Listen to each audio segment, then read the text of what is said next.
We've had the internet, smartphones, and now AI. But here's the real question. Is life actually better today than it was in the 1950s? Or have we just turbocharged inequality, making life incredible for the top few percent while everyone else is left scrambling? I'm Biko Konstantinos, and that's what we're going to talk about today. To answer this question, we're going to check out this video from Johnny Harris titled 1955 versus 2025, Who Actually Had It Better? Now, Johnny's data and analysis are based off an American perspective, but the broad themes really apply to every Western country. Is the average American better off today than they were all these decades ago?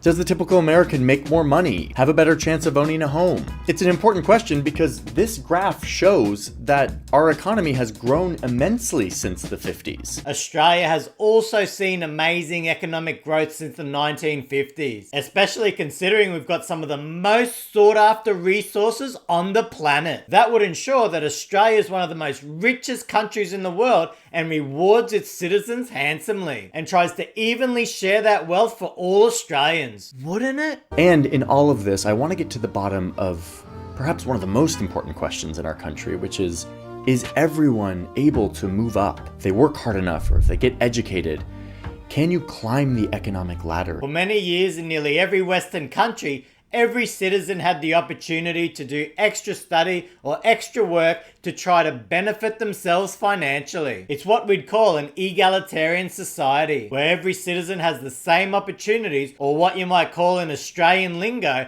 a fair go. Now, that used to be the case for many years, but just recently, everything started to change, and not for the better. The American dream, we sometimes call it. A, quote, dream of a better, richer, happier life for all citizens of every rank. Is that still alive?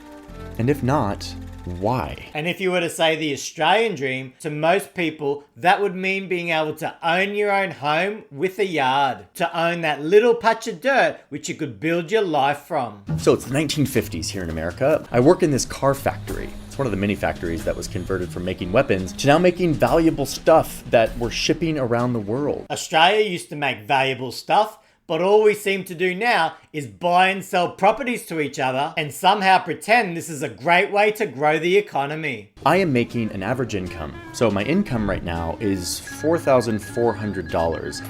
In today's money, that's more like $41,000. We're going to adjust everything for modern dollars. So the wage of a US factory worker in the 1950s, if it was adjusted for inflation, today would be around $41,000. And in Australian dollars, that's around $62,000. So my wife doesn't work. Only a third of women did back then. And really, she doesn't need to. My factory job supports the whole family. And look, I own that home. I paid $84,000 for this thing, again in modern dollars. So adjusted for inflation, the average wage was around $41,000 and the average home was around $84,000, just over 2 times your wage. Why don't you put that in your bloody pipe and smoke it? It's no wonder the wives didn't have to work, because it was easy to buy and pay off a home and you had enough income for all your other expenses. It's very difficult to wrap your head around how cheap everything was back then. Now, I'm not saying life was easy, but financially, needing only an average wage to support an entire family, well, that's just bloody absurd. So now let's move forward in time to the 1970s. Yeah, baby, yeah!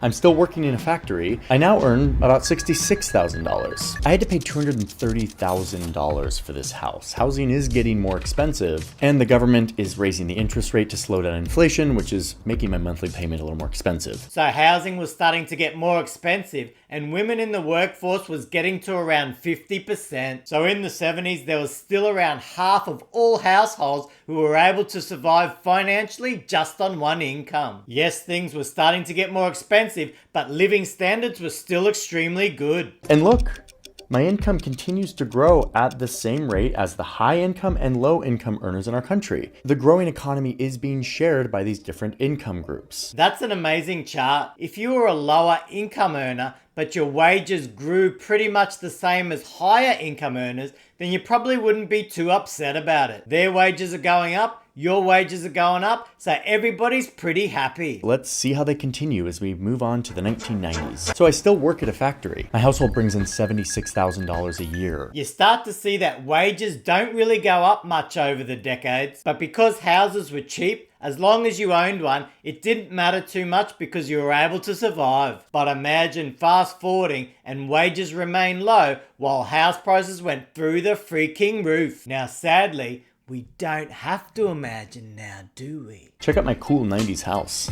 Cost me $273,000. That's almost 4 times our yearly income. 4 times the average income for a home seems like an absolute dream. In Australia, the average income is just over 100,000, so that would mean the median home would cost 400,000 bucks. So that's extremely affordable, and affordable housing is one of the keys to financial prosperity. And that's because if you own your own home, the repayments on your mortgage will start to reduce over time, and then you'll have more income to be able to invest with. It's around the 1980s when you see the top earners start to pull away from the rest of us. Their income is going up faster than mine. But even worse than that in Australia, the late 1990s is when our housing market started on a path towards total destruction. You can see from this chart that in the 1970s and 80s, house prices rose the same as gross disposable income per capita. That meant that homes remained just as affordable even if you purchased a decade later. But when you look from the late 1990s,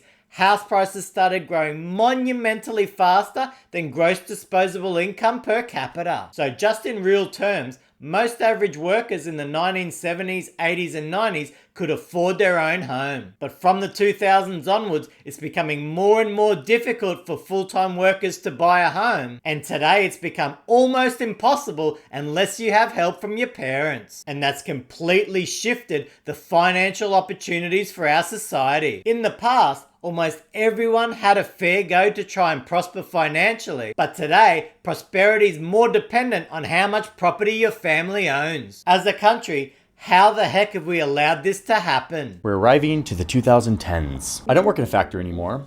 All of those jobs have dried up and been shipped to Asia. So I now work as a middle manager at an insurance company. And in Australia, you might work for a major bank or you might be a public servant. And my household income is $81,000 a year. Which is, wait a minute, same as 1997. But wait, during this same 13-year period from 1997 to 2010, the economy grew by this much. That's because the value of every dollar you earn gets totally destroyed by inflation. So even though your pay might increase each year, because all goods and services are also becoming more expensive, you're not actually going forward financially. And if you want to know how destructive this can be, check out Australian real wages adjusted for inflation. In 2026, in the future, they're projected to be at the same level as 2011. That's 15 years of lost wage increases. I can still afford a house. In fact, here in post-recession America, housing prices are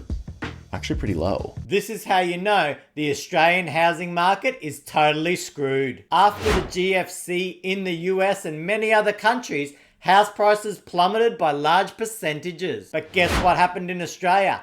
Hardly any fall at all. House prices here are totally propped up by the government and the RBA, who seem to always step in and provide financial stimulus at the tiniest sign of potential house price falls. This mindset of keeping house prices high at all costs has now created one of the biggest housing bubbles on the planet, with the median house price in Sydney now almost equivalent to Hong Kong. By encouraging a speculative housing market where house prices always grow faster than wages, you end up making some property owners very rich while you condemn millions of non-homeowners to a life of financial struggle. But let's get back to the original question that we started this video with. Is the average American better off now than they were back in the 50s and over these decades that we talked about? When it comes to being able to afford a home, absolutely not. I'm Biko Constantino.